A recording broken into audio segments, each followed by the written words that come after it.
Hi, Fad Campers, it's Grace here, and I have some new stand-up dates I'd love to tell you about. If you're based in the UK, I will be doing some dates in July and August, and I'd love to see some of you there. I'll be in Leeds doing a work in progress with Amy Annette on July 4th in the Hyde Park Book Club. I'll be in Brighton on July 6th with Alison Spittle in the Comedia Comedy Club, and I'm going to be doing my own work in progress show in Glasgow on July 12th at Good Egg Comedy. Also, then, I will be at the Edinburgh Fringe, of course, for the entirety of August, from July 30th to August 24th. I'll be at the Assembly George's Square, the Crate, 10 to 3 every day. Would love if you could tell anyone you know who's going to be at the Edinburgh Fringe to come see my show. I'd really appreciate it. Thanks, guys. This show is part of the Head Stuff Podcast Network. Hey there, Fad Camp listeners, it's Grace here. I have a very exciting announcement. I am bringing my debut stand-up show, Tall Baby, to the Edinburgh Fringe this year.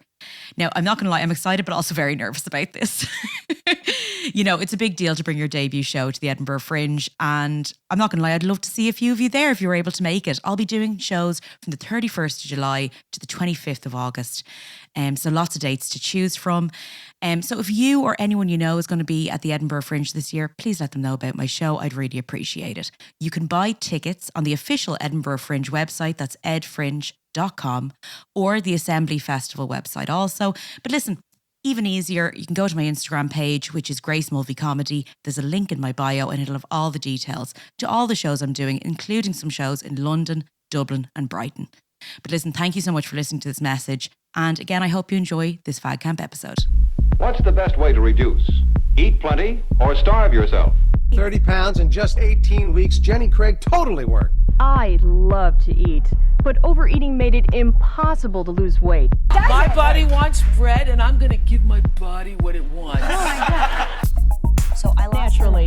Medical studies prove that overeating is the number one reason for weight gain. If you need to lose weight, use safe and natural springs away and bring your weight down without the use of Welcome to Fad Camp, a podcast that throws a comedy eye over our societal obsession of diets. Now, a little disclaimer, we are not health experts, but we are fad diet connoisseurs. I'm your host, comedian Grace Mulvey. And I'm your co-host, Conor Dowling. Welcome to Fad Camp.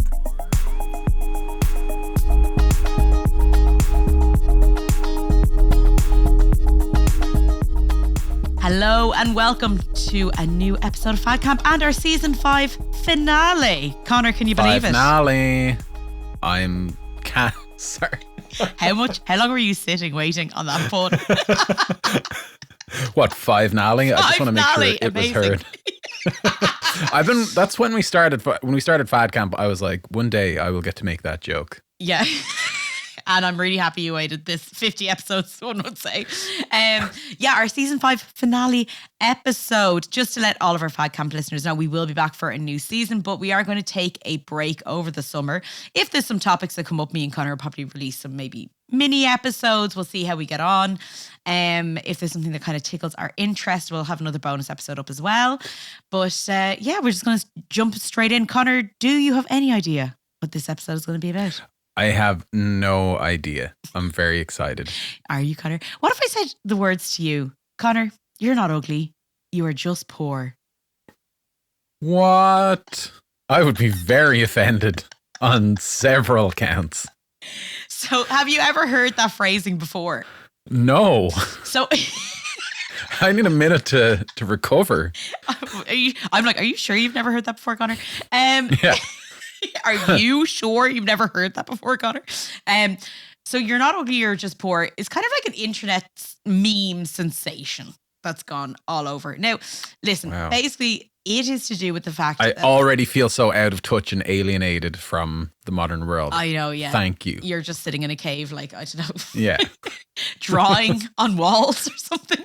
But basically, it became like an internet kind of meme, you know, and it listen, there's a tad bit of, I don't love the kind of, what's the word, kind of motivations behind some of these memes. But basically it's a commentary on how a lot of very famous, wealthy people look very different from when they started out in this world, or like saying they're Right. before they became Yes. famous and wealthy, how much they look different. And I suppose what a lot of people comment on is on are kind of like very I would say insane beauty standards of today, that a lot of those beauty standards are bought. You know what I mean? Like it takes a lot Yes. of money in order for some people to look the way they do.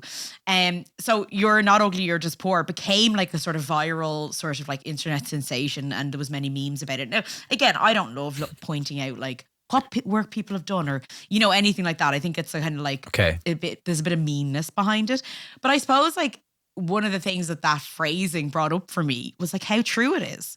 And I've been thinking a lot about this lately, about the price of beauty, and not like only are sort of like the price it takes, like a toll it takes on us, but actually just the price of things. Like how much it costs for people to get things done. Currently, many people are going through a cost of living crisis. Are you, Connor? I sure am. Oh, absolutely. Yeah. Everything's become so expensive. Just living, breathing air. I live in London. The moment you leave the house, you're suddenly charged $3.50 for I don't know what, okay? But all I know is my bank card is like sufficiently gasping for air, okay? So, oh my God. I just thought I wanted to get into how I find, even looking online, you know, how are people affording sometimes the high beauty standards that are set by society today? Like last year, right, my bag, and I became a true Londoner last year when my bag was stolen. Got her. Okay. I remember. Yeah. It's devastating. Devastating, right? And I was out with a friend of mine. We were in a pub. Now, guys, it was 5 p.m. We were having a glass of wine after finishing some work. And I had like my backpack with my laptop in it, you know, bank cards. But I was filming some sketches that day. I had changes of clothing and all of my makeup in there. Okay. Oh. And by the way, change the clothing. I just want to say this. This is gonna hit. This is gonna hit. I have never bought myself a real pair of jeans in my life. Okay. But I was like, do you know what? It's time to change that. Because for a long time, because of my body shape, I never thought that jeans suited me. Like, you know, whatever. When you say real pair of jeans, what do you mean? So like Levi's. I bought a pair of Levi's, right? Yes. And I was like, do you know what? I'm going to do it. And by the way, like I went into a Levi's shop and like they do the measurements in there. Like it's not like you're a size something. It's like you're a 32 waist or whatever. Like I'm not a 32 waist, but you know what I mean? Mm-hmm. So I gave my measurements and they're like, literally the one was like, we don't have that. Oh my God. And I was like, okay. Like, they're like, this has never happened before. Yeah, I was like, I don't believe you are actually a human being as much as you are the marshmallow man running in here. But I found them online. Like they just didn't have them in the shop because for some reason shops never carry some sizing. But I found them online. Oh my God, £90 these cost me, Connor. £90, which for American listeners, like pounds to dollars, pounds to euros, like, even like, you're talking. It's like over $100. Over $100. You're talking like, about over €100 as well. Anyway, the first time I ever wore them was that day. Why? I know. And then I got changed afterwards because I'm not going to lie, the Levi's I didn't find very comfortable. Anyway, my bag was stolen. And of all the things that were stolen, including my laptop, I worked out the most expensive thing was the makeup.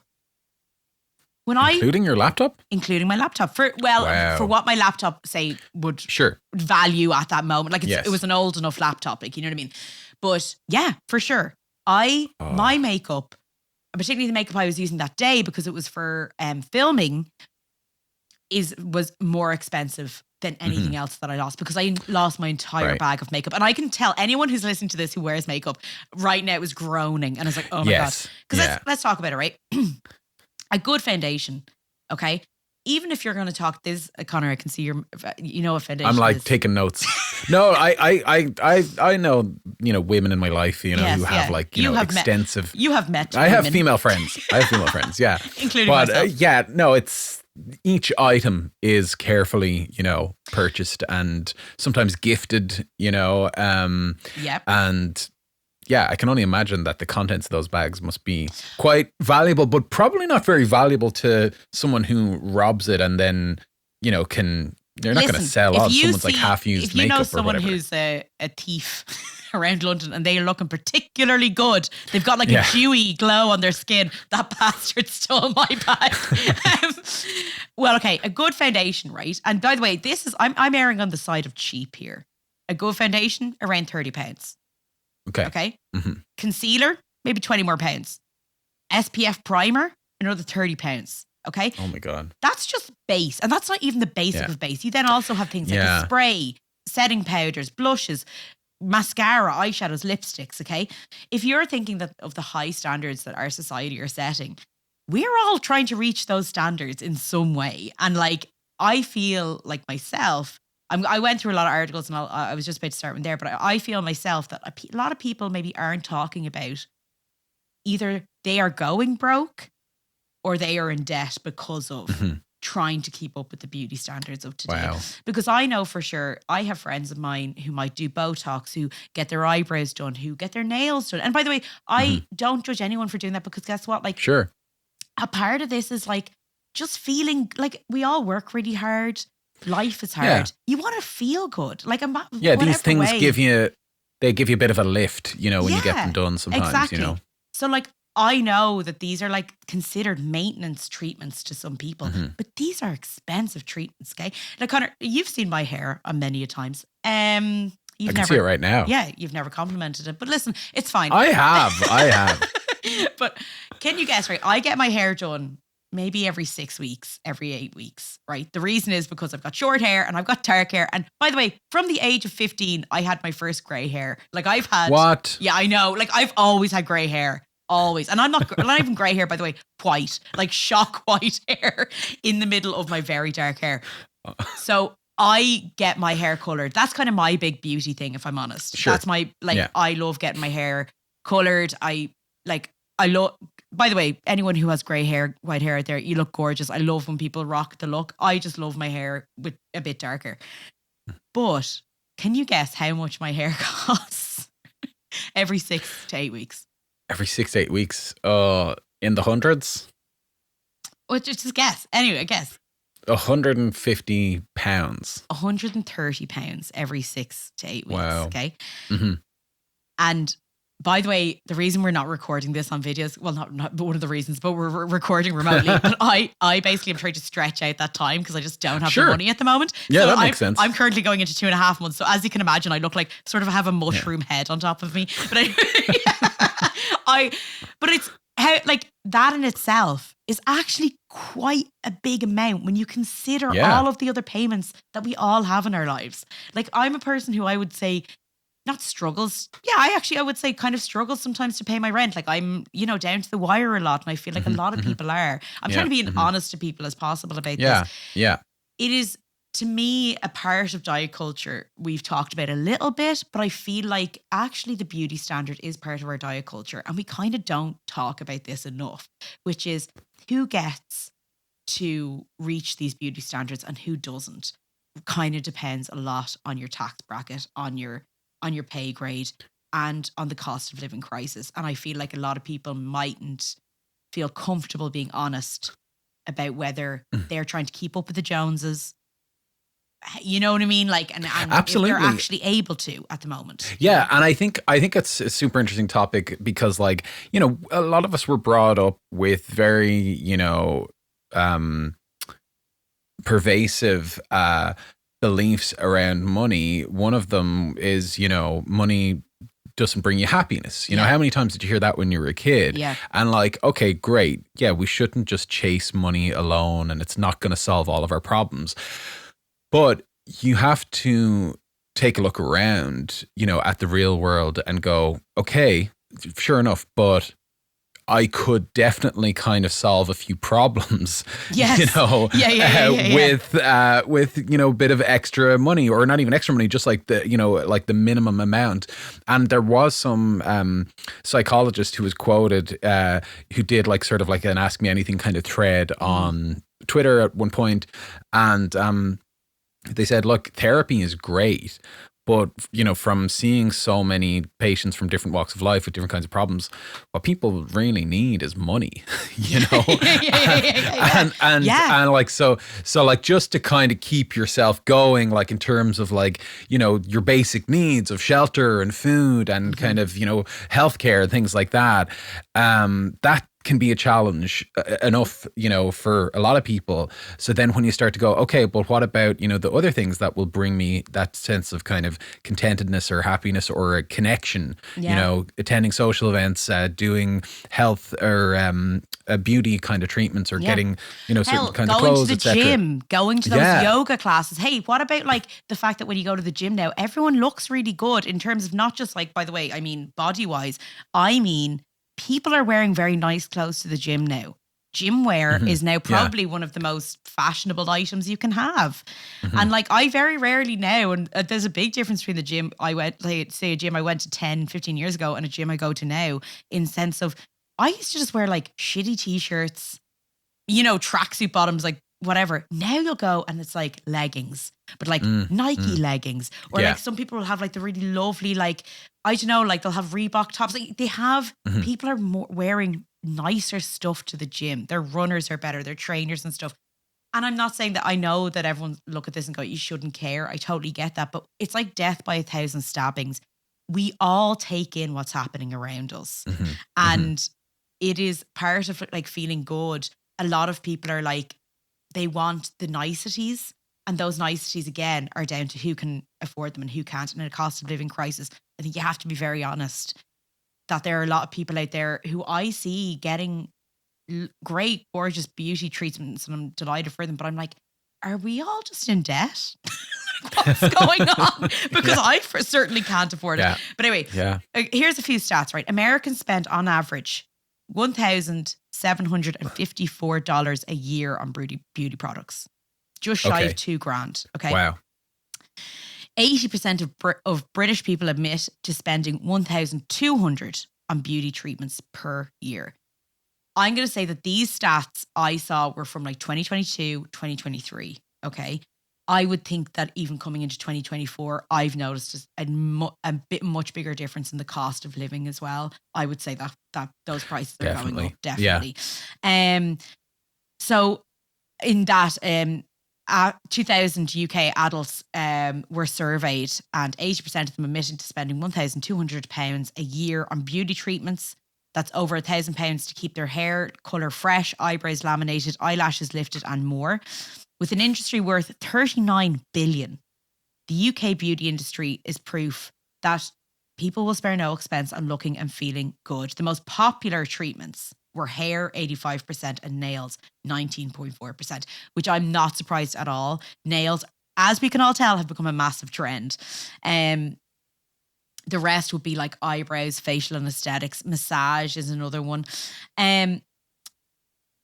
Research showing that millennials are most willing to spend their money on beauty treatments. So that's our generation, Conor. We are the big spenders. And even when you mentioned there about like the massage kind of aspect of it, like, you know, I definitely love looking at like, you know, the menu of a spa or something like that and seeing all of the treatments they have and, you know, like maybe treating myself like once in a while if I'm staying in a hotel or something that has like a nice spa.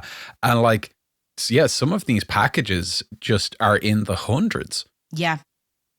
Yeah.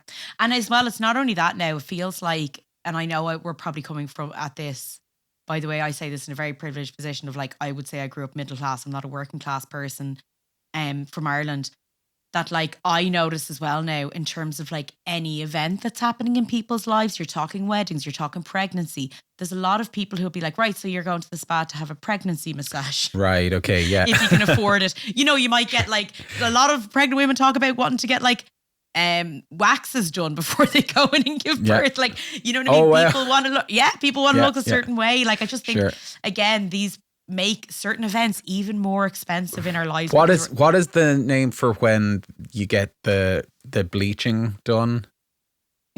Is it what, like asshole bleach? That's the one.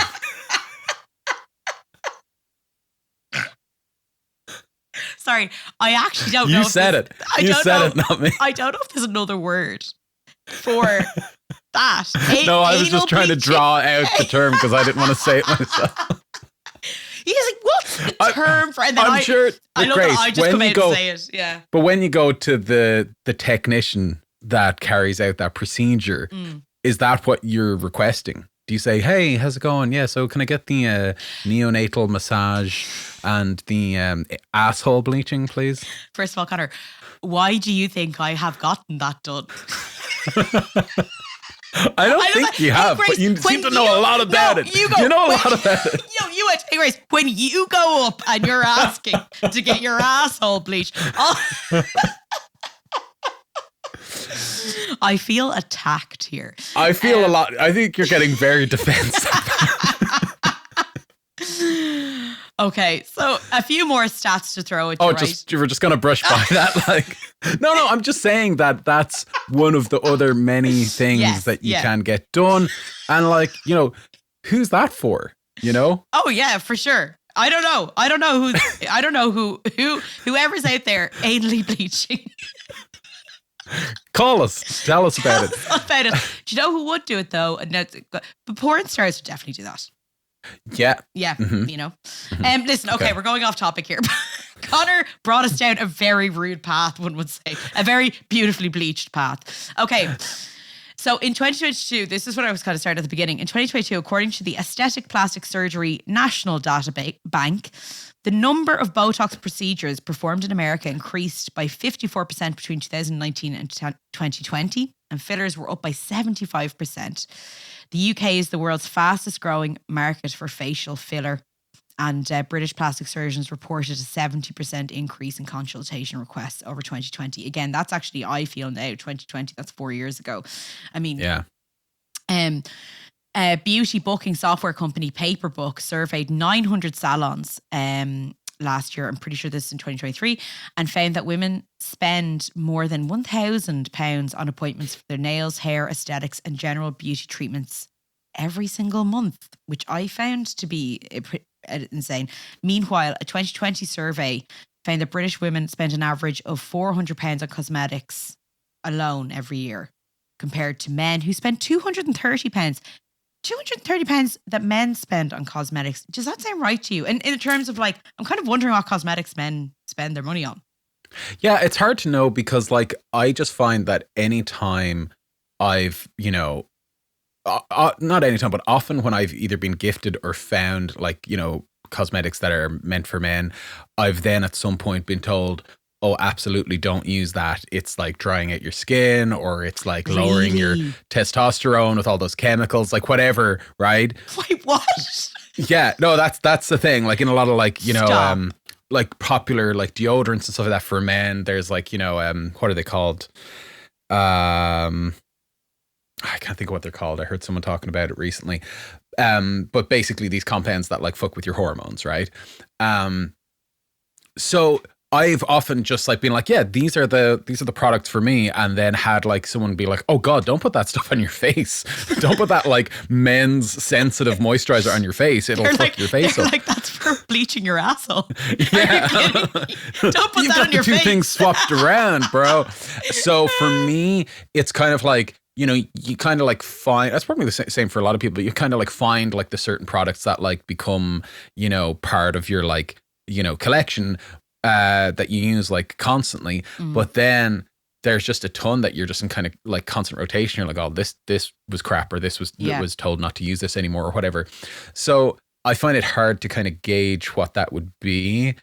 But I would say, yeah, it's like, moisturizer stuff for your face, like face wash, like a cleanser, toothpaste, deodorant, aftershave. I am interested in that because I feel like the cosmetics for women, I can see how £400. I mean, £400 to me seems that seems low. Yeah, that seems low for what's needed for my face. That's definitely low. To keep this ship running, keep this show together. Yeah, like so there are less of the kind of concealers and foundations and the glow up beauty brush things that women use. Like I don't know all of the terms, but there just are so much more. So I would see it being like almost double that, like for women, and about right for men. I know that's a very long-winded way, but I'm kind of like, I'm really thinking about it now and kind of going, yeah, probably isn't that much. Do you know, it was interesting because there was a real cost of beauty ideals, right? Which was a groundbreaking report from Dove. I think they did it in correlation with a study that was done by a school in Harvard as well. But anyway, the real cost of beauty ideals, right, was a groundbreaking new report from Dove. This was, I think, 2022, right? Dove Beauty stated that beauty standards cost Americans over $300 billion around. This was in 2019, okay, according to the report. The numbers include costs for treatments like skin bleaching, which again, is it the asshole? Is it the face? Who knows? And chemical hair straightening. That's a lot of assholes. Chemical hair straightening. What's that exactly? Chemical hair straightening. So, but just to go into it a bit before I even talk about chemical hair straightening, they talked about what the cost was of beauty dissatisfaction. That cost $84 billion. Okay, the annual economic cost of body dissatisfaction, $221 billion. The annual well-being cost of body dissatisfaction, plus $45 million. And 16% of people in the US say they experience body dissatisfaction yearly. Okay, so body dissatisfaction, according to this study, it means having a severe or persistent negative attitude towards your physical appearance, which can be caused by toxic beauty standards, that are prevalent, of course, in social media and in all of society. The report, by the way, that's 16% of people, right? That's 16% of people in the US aged 10 or older. Yikes. Who are severely affected by body dissatisfaction, with Black women suffering most when it comes to low body confidence. So I'm pretty sure chemical hair straightening is also to do with Black women, because there's a lot, and by the way, obviously I can't speak of this as a white woman, in terms of like, there's a lot of emphasis on Black women's hair, and for a long time what was kind of racism involved in not allowing Black women to have their hair naturally styled, weaves and things like that. Again, I'm talking about something that I've absolutely know nothing about, but I know it is a massive industry. Dove commissioned Deloitte Access Economics to compile a report that dives into the economic and social cost of unhealthy beauty standards on Americans aged 10 and older. The report defined that the beauty standards, of course, are narrow and unrealistic. They're typically only reflective of white standards and the lack of diversity of all sizes, ages, skin shades, hair types, and body shapes. The report estimates the number of people who were affected by body dissatisfaction and appearance-based discrimination, and then they looked at all the aspects. This is according to the Simone Shang partner at the Deloitte Access Economics.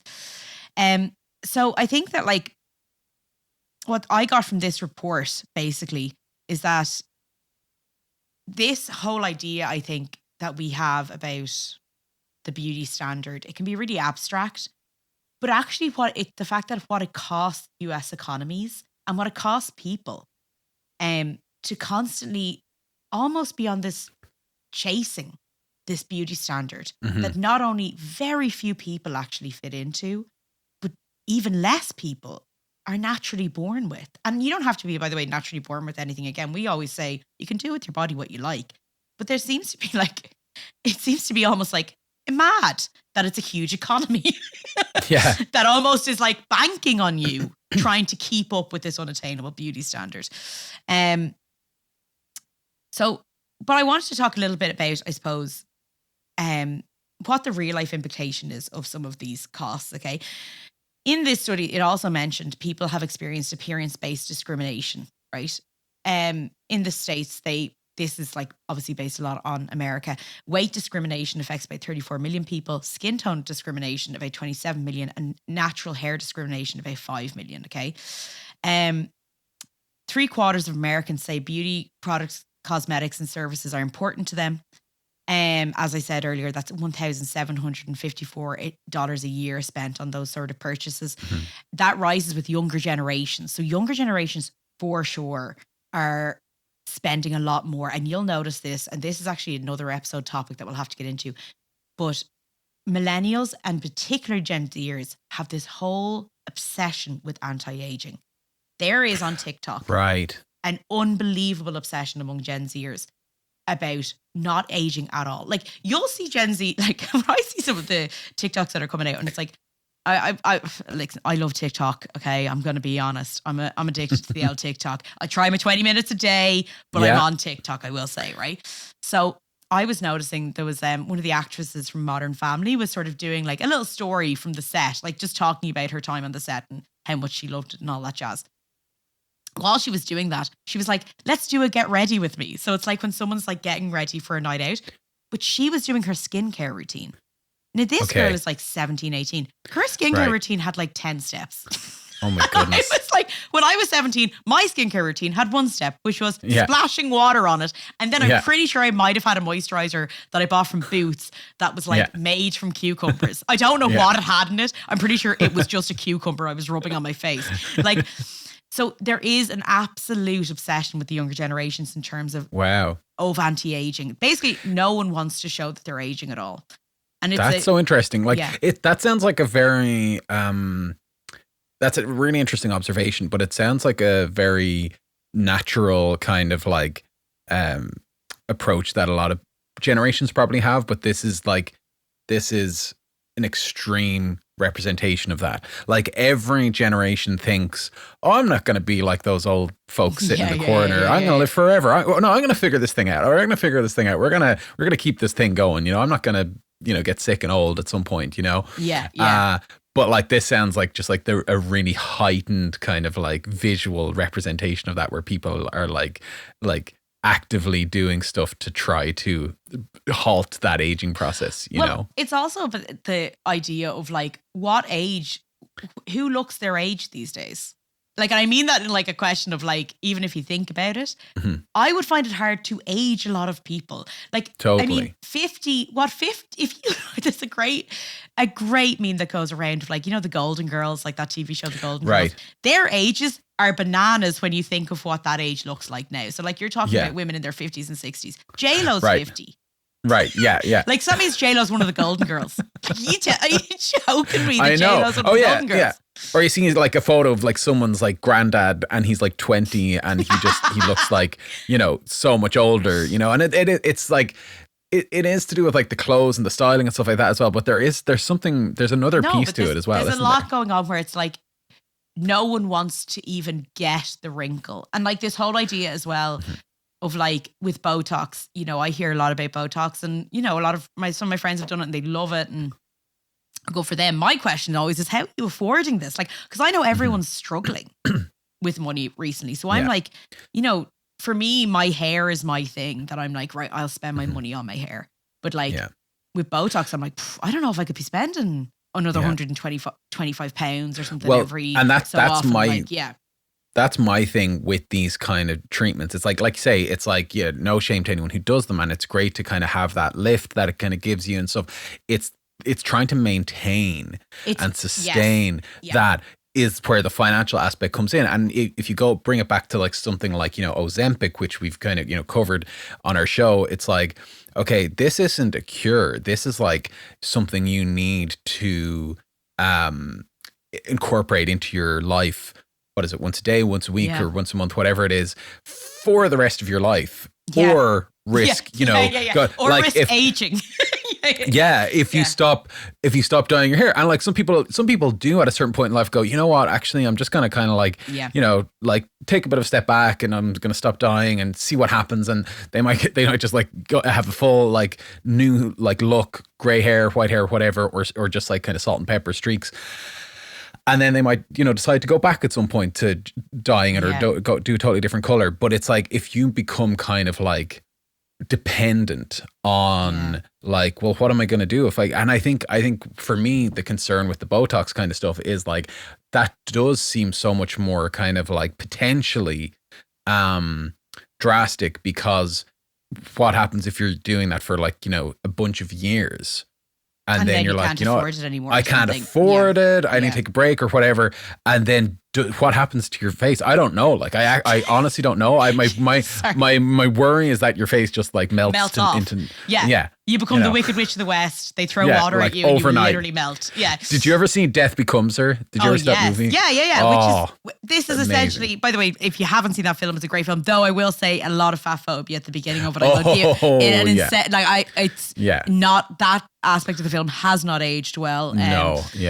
But the point that film it makes is like the cost it takes on people to keep up with this beauty standard. To maintain it. That used to be like a laughable idea because it used to be only the Hollywood starlets who were doing that. Yeah. Now it's not. Now it's Gen Zers. Because listen to this, right? Yeah. So even talking about this same kind of like article, 33% of consumers regretted overspending on beauty products. 33%.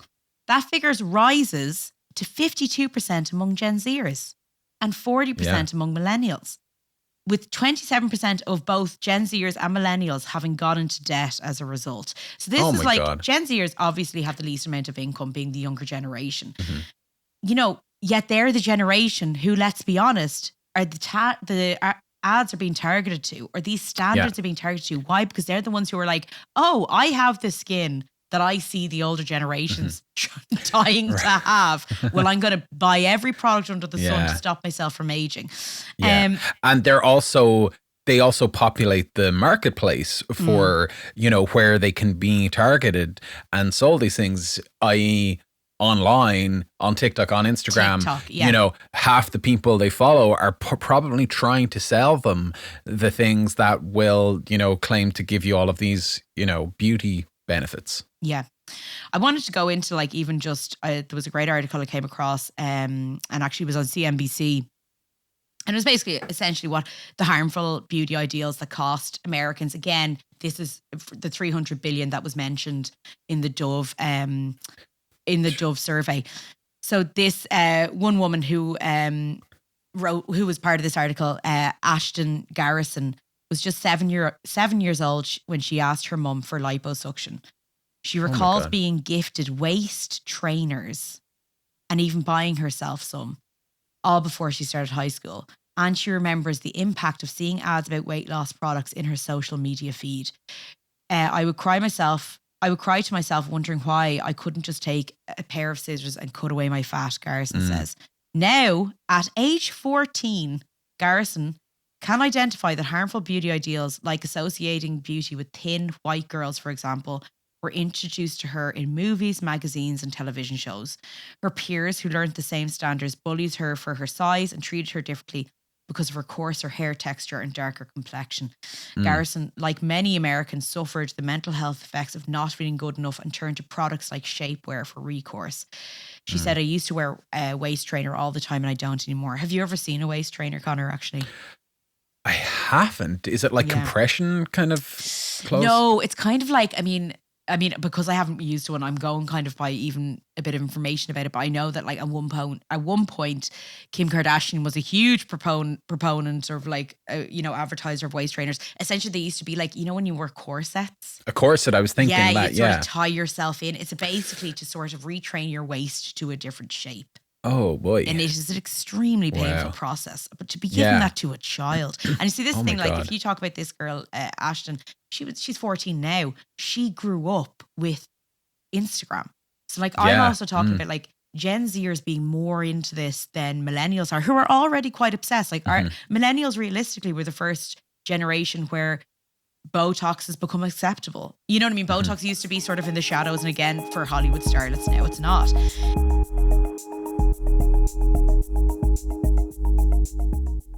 Hello, it's Stephanie Preisner and I want to tell you about my podcast, Basically, if you have anything that you don't understand or you want made simple, you contact me and I get an expert in to explain the situation to you. We've had episodes on what is the story with AI, what is the story with trying to conceive, what is the story with Brexit, what is the story with being the Taoiseach. We have so many episodes in our back catalogue for you to listen to, but also if there's anything that you currently want made simple, contact me on Stephanie Preisner on Instagram and I will get an episode straight for you.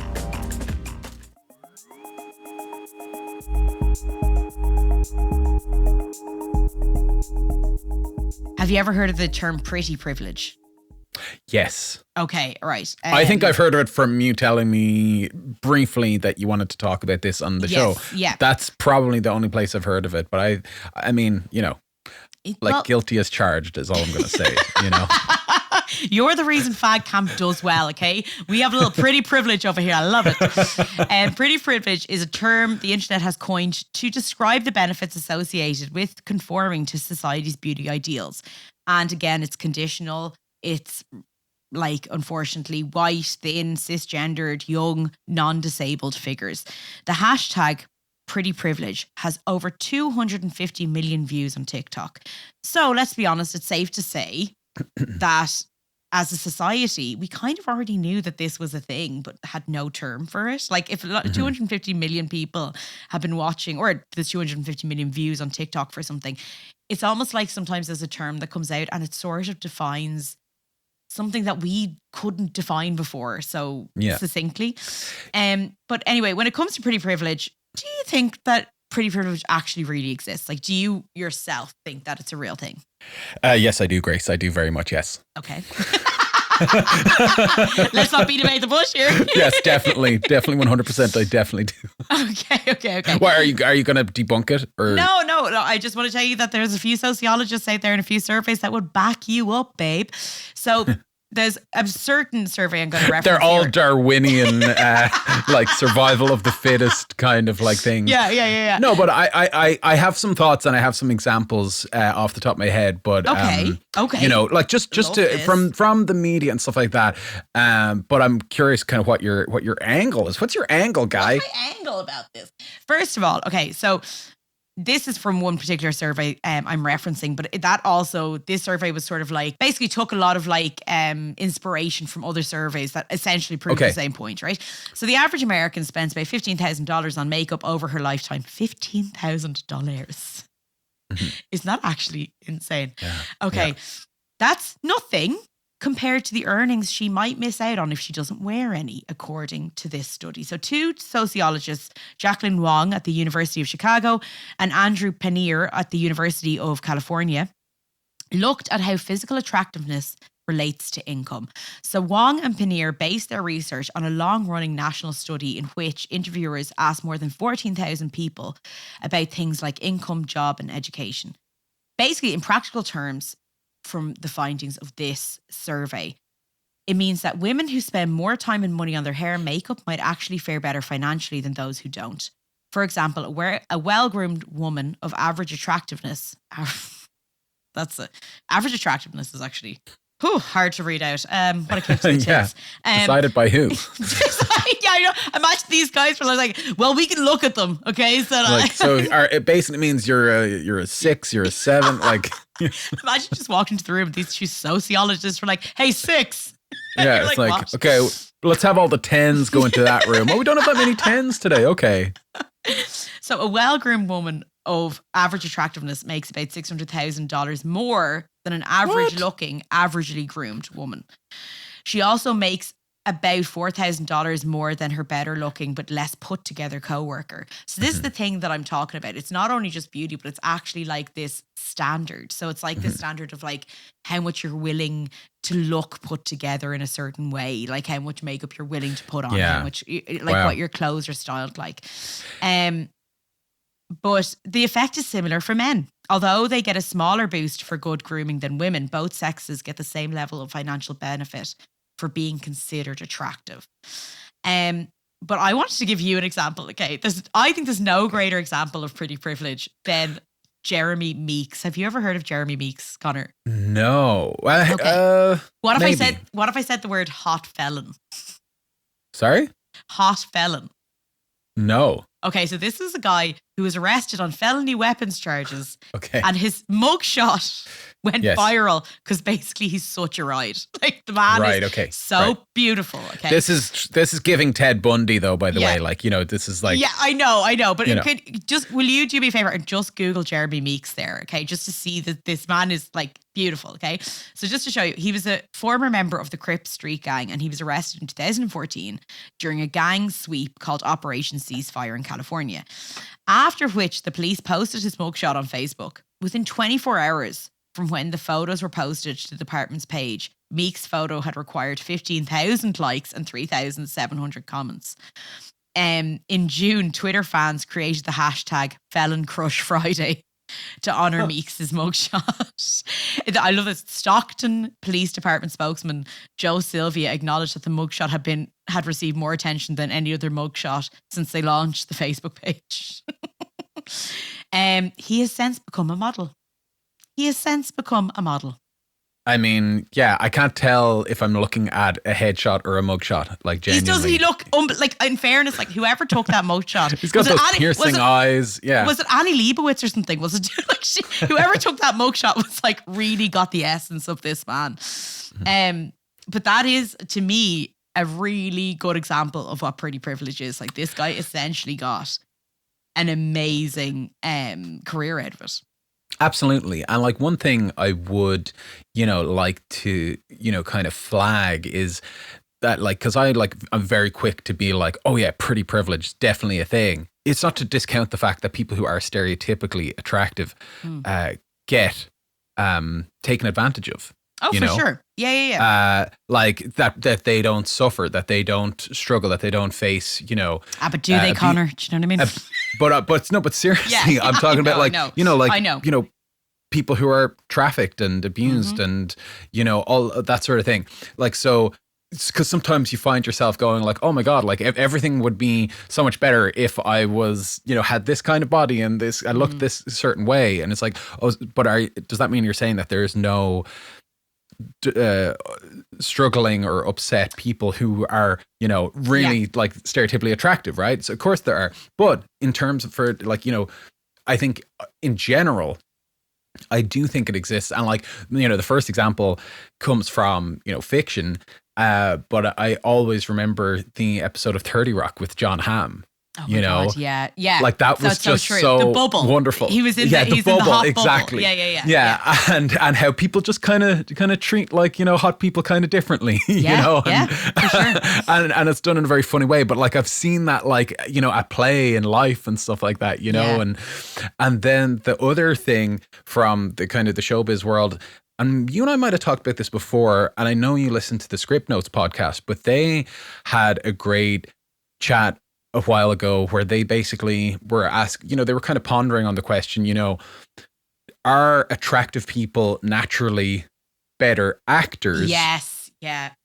Or do they just get better opportunities because they're attractive, right? And so it's like, if you take like, two, young guys out of an acting school and one of them happens to look like Brad Pitt at that time, he may have the same or maybe even less ability than a kid who looks slightly, below average or just like average, right? But because of his, natural looks, we'll call it, he gets the auditions, he gets the callbacks, and he gets the parts in smaller roles, commercials, etc.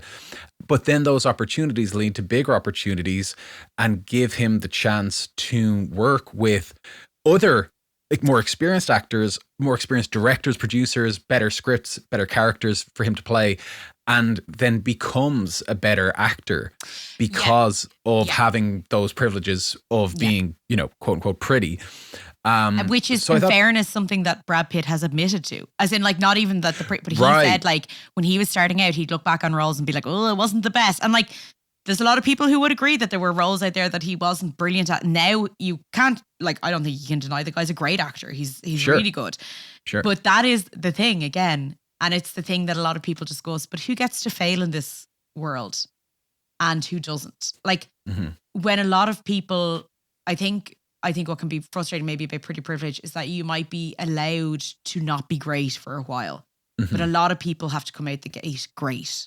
And I know that, like, specifically even just watching like Black creators and models or, actors who've come out and talked about the struggles that they are very much like, I had to be amazing from the get-go. There's no Brad Pitt, options for me. Like, and I think that's the same for a lot of people who, I think one thing I want to say, right, is that when I obviously do stand up now and I'm an actor, but like, it took me a really long time to get into it. And the reason was because I was like, I don't see anyone who looks like me who does really well. And I mean, like, a white, and that's me coming as a white woman, like, Jesus, see white people do well all the time.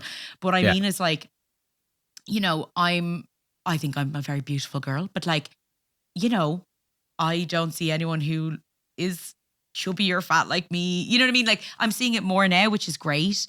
But I remember at one point I was like, will I be able to go up on stage and tell jokes, or will people literally throw things at me? Like, I was like, what if people throw things at me like I'm quasi fucking Modo? Like, and it's because when I was starting stand up, I didn't see anyone who looked like me. I never felt I could even talk in public that much because I was so afraid that someone would call me fat or say something to me. So I think in regards to that conversation about actors and stuff, I'm like, I feel like for a really long time, you just didn't have anyone who wasn't within that very restrictive beauty standard wanting to put their heads up for the chopping block. Do you know what I mean? Like, why would you want to put yourself out there for that kind of abuse?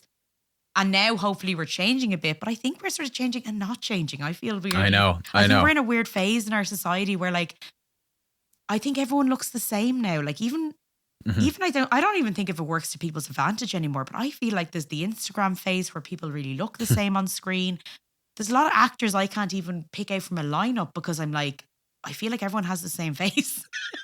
You know what I mean? Like, I think weirdly, I hope it will work to our advantage. I think a lot of people want to see flaws on screen. I think people want to see average looking people on screen a bit more because you can be remembered. Because you can't be remembered if everyone literally looks like a Calvin Klein ad. Do you know what I mean? Yeah, and that makes it interesting as well because when you talk about like the initial idea of you're not ugly, you're poor. It's like if you start getting that success, based, you know, and then you start becoming more, you know, suddenly the, you know, chubby character in the TV show who you're like, oh, there's a bit of representation. Yes. Suddenly they're on the fucking treadmill to, you know, all sorts of glow ups and changes. Injuries, well, obviously, if they survive their time on the treadmill.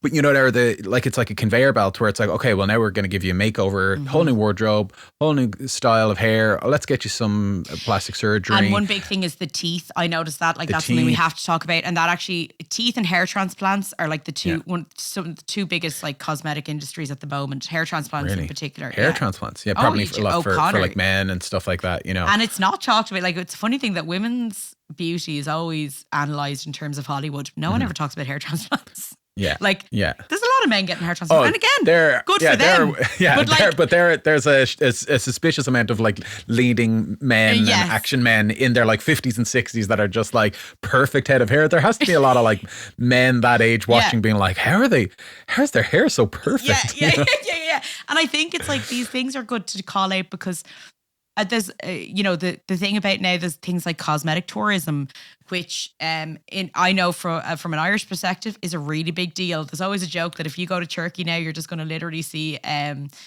plane full of bald-headed men on the way back with like, with like, you know, like red scalps. But like, I think there was I know I was reading an article, but that was in 2023, there was a medical tourism warning as 6 Irish people died in the following 2 years from cosmetic procedures done abroad. Oh my goodness. Again, they were just like trying to highlight the fact that people were trying to get these cosmetic procedures cheaper going abroad. And listen, there was some places that are great abroad, you know, in certain countries, but you have to do a lot of research and stuff. But my question is more like, God, what is happening that like, basically everyday people are feeling like, I have to get my teeth done. I have to, you know what I mean? I can't just... Oh, it's just the default. It's the default. I think now the thing that I would find with TikTok and with the Gen Zers and even myself when I'm on it as a millennial, I notice that I'm like, basically because of all the tips and tricks, it's like it's your responsibility to keep up. Basically now on TikTok, there's like, here's these tips and tricks on how to never age and how to have the whitest teeth and how to do this.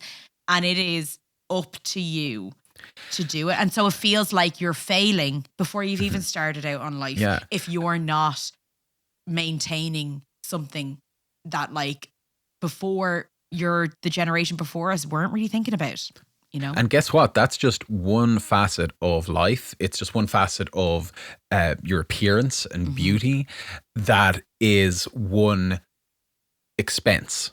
Yes. So then, you know, you need to look at the other facets of life and the other facets of beauty and your appearance that are also their own individual expenses. It's like, you know, when everything in the past, say 5 or 10 years, remember everything just became a subscription. You know, everything just became like whether it's software or a streaming platform like Netflix or Connor, I have a toilet roll subscription. I mean that hurts my brain, right? So for my bleached anus. Sorry. Yeah, exactly. We have to use the specific kind. I mean, come on, guys. That bleach. I paid enough for the bleaching. Come on. But like the supplements, like things. Sometimes you buy like a face cream on Amazon, and they're like, "Do you want to turn this into a lifetime thing?" And you're like, "Hang on, like let me figure this thing out." Yeah. So it's trying to just keep up with that one facet, financially and energetically. Yeah, is already like a strain. Then how are you supposed to slot that into all of those other expenses? And it's also kind of joyless. Like I'm a bit like, again, I always talk about joy and I always talk about these things, but like there's something about this which is like, I have to be an adult here. And like I was talking to someone earlier where they said, is beauty important to you? Which I was like, why do you not think I am? That's like you asking me, am I poor or ugly at the start of the thing? It's like, Grace, is beauty important to you? Is that you asked me if I had a bleached anus? Anyway, no, I didn't. You volunteered. But I mean that, like, my answer was actually fairly. I kind of knew exactly how I feel about beauty at this moment. I'm always saying things can change at any time, but for me, I'm always like, I just want to maintain what I've been given, which is that like, I just use SPF on my skin. I try and keep good care of my skin. I try and brush my teeth a lot and take care of my teeth because I really want to have these teeth for as long as I can. And I get my hair dyed and I get my hair cut. I love getting that done. And from then on, I'm like, first of all, I can't afford to be upkeeping anything else. She does not wash her body. I don't wash. And apart from the obvious bleached anus thing, I don't. But like, I mean that like the occasional bleach day, But there's something about that where I was like, God, it feels very simple in comparison to like what a lot of people have at the moment. Occasionally, I'll get my eyebrows done, but even then, it's like it just feels like sometimes I go to make these appointments, and I'm like, my appointments are so sporadic that I'm like, and I'll have people who are like, oh yeah, I have to get that done every 6 weeks. And I'm like, it's not that that's wrong. If that makes you feel good, great. But what's this have to? And what's happening to us that like, are we being honest about what we can afford? Because I'd love to get my nails done all the time. Trust me. But it's just too expensive. I can't do it. And like, I think it's about saying that stuff out loud and being okay with that. Because I think like a lot of people are seeing stuff online where people are getting their nails done all the time, where people are getting their eyebrows done, their hair done. Then they'll get the little bit of Botox maybe. Oh, sure, they're also buying some new clothes. Oh, that's fabulous. And they're putting it all online. And good for them if they can afford it, but a lot of us can't. And I just think a lot of us aren't being honest that we can't. And I just want to put it out there that like, I've started using some at-home things to try and like bring down my prices because I just can't. And sometimes I'm like, feck it, I'm just not going to look. I'm not going to look as put together as many of the people. That's fine. And I think we need to embrace it a bit more. If I'm saying anything here. Thanks for listening to this episode of Fad Camp. As always, we want to thank our producer, Darren Lee. If you enjoyed this episode, please feel free to review us on iTunes, Google Podcasts, or wherever you listen to your podcasts. Great ratings and reviews really help more people find the show, and it would mean a lot to us. Make sure to share the episodes with friends and family or on your social media. Every listen helps. And we absolutely love hearing from our listeners, so please get in touch with any of your diet stories on fadcamppodcast@gmail.com.